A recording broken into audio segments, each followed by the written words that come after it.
Hello বন্ধুরা, সবাই কেমন আছো? আমি সীমা আবার চলে এলাম ছোট্ট একটা পার্সেল খোলার ভিডিও নিয়ে। পার্সেলটা আমার 2-3 দিন আগে এসছে, কিন্তু খোলার অভাবে আমি কে ভিডিও করে দেবে সেটার অভাবে আমি পার্সেলটা খুলতে পারছিলাম না। ভাবছিলাম তোমাদের সামনে এই পার্সেলটা খুলে দেখাবো যে আমার পার্সেলের মধ্যে কী আছে। আসলে আমার সামনে একটা বিয়ে বাড়ি আছে, তো বিয়ে বাড়িতে যাওয়ার জন্যে আমি টুকটুক করে গোছাচ্ছি কি এটা পরবো, কিসের সাথে কি পরবো।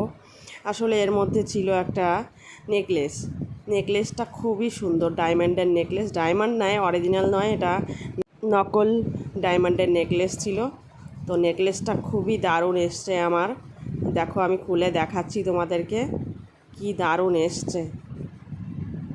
এত সুন্দর ডায়মন্ডের নেকলেসটা আমার তো দেখে ফিদা হয়ে গেলাম। আমি গলায় সাথে সাথে পরেও নিলাম, খুলে পরে নিয়ে আমার তো খুব ভালো লেগেছে গাইস। তোমাদের কেমন লেগেছে আমাকে একটু কমেন্ট করে অবশ্যই জানিয়ে দেবে। ওকে, টাটা, বাই।